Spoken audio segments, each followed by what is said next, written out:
तो आज की वीडियो में मैं आपको बताने वाला हूं फ्रांस का टूरिस्ट वीज़ा जब भी हम अप्लाई करते हैं तो क्या कारणों से आपकी रिफ्यूज़ल आ सकती है। और अगर ये चीज़ें आपको पहले से ही पता है, जब आप टूरिस्ट वीज़ा अप्लाई करने जा रहे हो तो आपका रिफ्यूज़ल के चांसेस कम हो जाएंगे एज़ कंपेयर टू अगर आप ये सारी चीज़ें अवॉइड कर दो जो कि मैं इस वीडियो में बताने वाला हूँ। टोटल 6 रीज़न है सबसे बड़े जिसके पीछे की सबसे ज़्यादा वीज़ा रिफ्यूज़ होते हैं। और बहुत सारे लोगों को तो इवन ये नहीं पता होता, 5-5 बारी रिफ्यूज़ होके 6-6 बारी रिफ्यूज़ होके बहुत सारे केसेस हमें मिलते हैं ऐसे कि उन्हें नहीं पता कि वो किस कारण से रिफ्यूज़ हुए हैं। और रिफ्यूज़ल लेटर आ जाता है ना तो अच्छे से उन्हें पढ़ा जाता है और ना कोई प्रोफाइल के बारे में बताता है उन्हें कि प्रोफाइल में ये सारे चेंजेस कर लो और उसके बाद ही अप्लाई करना।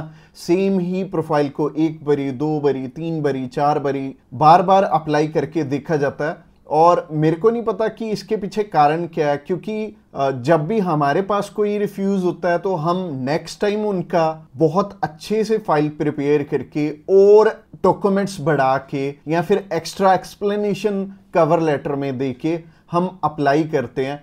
बट मुझे देखने को मिला है कि 5 बारी 6 बारी रिफ्यूज़ होने के बाद भी कई बार क्या होता है, छोटी छोटी सी गलतियां होती हैं जिसके पीछे की आपका केस रिफ्यूज़ हो जाता है और आपको पता भी नहीं लगता। तो इस वीडियो को स्टार्टिंग से लेके एंड तक बहुत ध्यान से देखना, क्योंकि इस वीडियो में आपको पता लग जाएगा कि रिफ्यूज़ल के कारण क्या हैं। हाँ, वीडियो थोड़ी लंबी जरूर जाएगी बट ये वीडियो की इंफॉर्मेशन जो मैं आज इस वीडियो में देने वाला हूं आपको पूरे इंटरनेट पे कहीं नहीं मिलेगी। कोई यूट्यूब पे इस तरह की वीडियो अपलोड नहीं करता है, क्योंकि इसमें हमारा खुद का काफी सारे पर्सनल नुकसान होते हैं। बट मैं कभी नहीं रुकता इस बात से, चाहे मेरा खुद का कोई नुकसान हो जाए। और मेरा काम है आपको बिल्कुल स्पष्ट सी बात बताना जिसको करने के बाद आपका वीजा भी आ जाए और आपको कोई टेंशन भी ना रहे। तो मेरा नाम है रमन, आप देख रहे हैं ग्रैब माई वीजा। सब्सक्राइब कीजिए हमारे इस चैनल को और टूरिस्ट वीजा में आने वाले अपडेट्स के बारे में अप टू डेट रहिए। तो जहां तक बात की जाए आज के टाइम में रिफ्यूजल्स की, रिफ्यूजल रेट बहुत ज़्यादा पीक पे हैं। और जैसे कि मैंने बताया 4 बारी अप्लाई करके 5 बारी अप्लाई करके भी लोग बैठे हैं जिनको कि समझ में नहीं आ रहा कि उनका रिफ्यूज़ क्यों हुआ है। तो सबसे बड़ी इसमें दिक्कत होती है रिक्वायरमेंट्स की। एक एम्बेसी की जो रिक्वायरमेंट है ना, वो ना तो आपको किसी साइट से मिलेगी और ना ही इसमें इलेबोरेट आपको एम्बेसी करेगी। चाहे उन्हें खुद फोन लगा लेना, चाहे आप वीएफएस को फोन लगा लेना, वो भी आपकी हेल्प नहीं करेंगे। और तीसरी चीज आती है यहाँ पे कंसल्टेंट्स। बहुत सारे कंसल्टेंट्स आप बहुत कुछ जानते होते हैं, वो आपको इसलिए नहीं बताते क्योंकि उस काम को करने में हो सकता है 2 मंथ या 3 मंथ या फिर 6 मंथ का टाइम जाए। तो मेनली बात यही है कि जब भी हमने टूरिस्ट वीज़ा अप्लाई करना है, हम ध्यान से देख लें कि हमारी रिक्वायरमेंट पूरी हो रही है और किसी अच्छे कंसल्टेंट के थ्रू ही अप्लाई करना।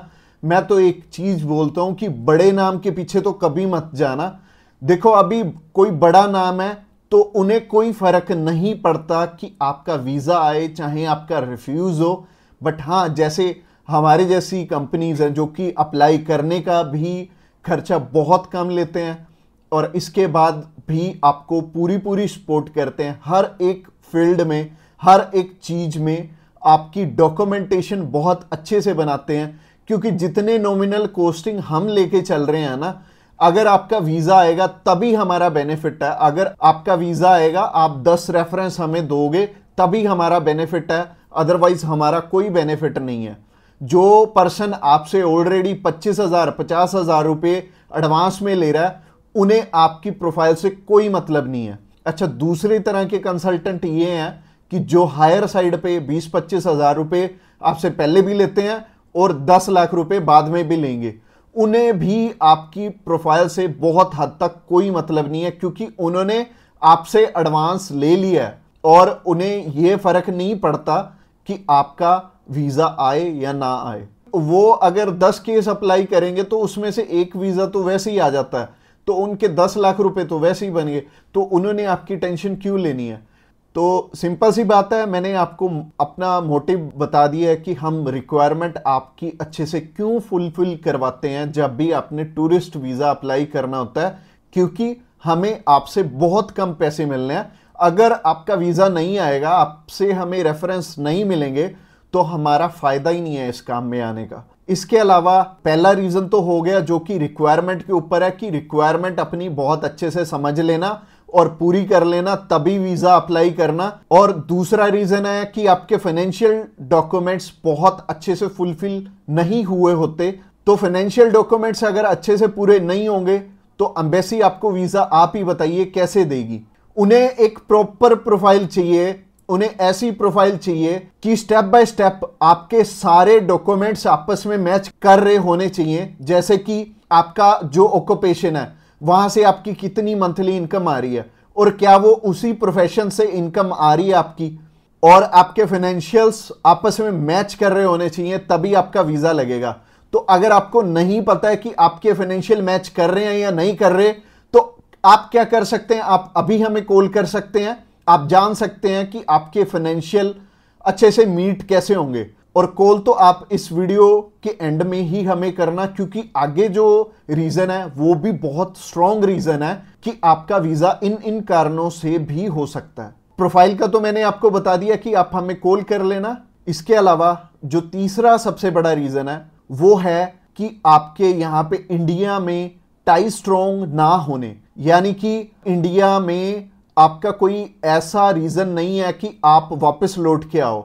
जैसे कि मैरिड है अगर कोई, तो उनकी वाइफ उनका रीज़न बनती है वापस आने का, और अगर कोई अनमैरिड है उसको थोड़ी सी प्रॉब्लम ही आती है। बट इसका भी सोल्यूशन है कि आप बेटर है, अगर आप 20-21 साल के हो, 22 साल के हो, तो बाहर जाने के लिए मैरिज तो करोगे नहीं, तो कर क्या सकते हो, आप अपनी मम्मी या फिर अपने पापा में से किसी एक जने को अपने साथ में अप्लाई करवा लो। इससे क्या होगा कि अगर मम्मी आपके साथ जा रही हैं, आपका नहीं है वापस आने का स्ट्रॉन्ग रीजन, बट उनका बन गया, तो उनके चक्कर में आपका भी वीजा आ जाने वाला है। तो आप कर कह सकते हो, या फिर मम्मी या फिर पापा को अपने साथ में अप्लाई करवा लो, तो ज्यादा अच्छा रहेगा, आपका भी टाई स्ट्रॉन्ग हो जाएगा। तो तीसरा रीजन हो गया। रीजन नंबर 4 की तरफ बढ़ते हैं। और जो चौथा रीजन है वो ये रीजन है कि आप यहां पे घूमने के लिए जा रहे हो, आपका पर्पस मैटर करता है। जब आप कवरिंग लेटर बना रहे हो, तो कवरिंग लेटर ये तो आपके हाथ में नहीं है, ये तो आपके कंसल्टेंट के हाथ में है कि आपका पर्पस बहुत ज्यादा स्ट्रॉन्ग होना चाहिए, तभी आपको एक कंट्री वीजा देगी। और वीजा उन्हीं को मिलेगा, लाखों लोग अप्लाई करते हैं जिनका की एक पर्पस होगा, जिनका एक कारण होगा बाहर जाने का। वीजा सिर्फ उन्हें ही मिलने वाला है जिनका एक रीजन बहुत ज्यादा स्ट्रॉन्ग होगा। तो रीजन बहुत ज्यादा आपका स्ट्रॉन्ग बनाएंगे अगर आप हमारे थ्रू अप्लाई करेंगे। तो ये चौथा कारण था आपका वीजा रिफ्यूज होने का, और ये 4 कारण ही हैं जो सबसे बड़े रिफ्यूजल के आपके चांसेस बनते हैं। जिन कारणों के पीछे, ये चारों चीजें अपनी ठीक कर लो। और जैसे मैंने पर्पस में बताया, पर्पस आपका बहुत ज्यादा स्ट्रॉन्ग हो जाएगा अगर आप हमारे थ्रू अप्लाई करेंगे। तो अगर आप हमारे थ्रू अप्लाई करना चाहते हैं, आप जानकारी लेना चाहते हैं कि आपके रिक्वायरमेंट पूरी है, क्या आपके फैमिली टाइज स्ट्रॉन्ग है, तो आप अभी हमें कॉल करके पता कर सकते हैं कि क्या आपकी रिक्वायरमेंट अच्छे से पूरी है, क्या आपके फाइनेंशियल डॉक्यूमेंट जो कि सबसे ज्यादा इंपॉर्टेंट है आपस में मैच कर रहे हैं। इसके अलावा जो तीसरा कारण था वो था आपके फैमिली टाइज कितने स्ट्रॉन्ग है। इसके अलावा चौथा कारण है कि आपका पर्पस हम कितना स्ट्रॉन्गली लगाएंगे।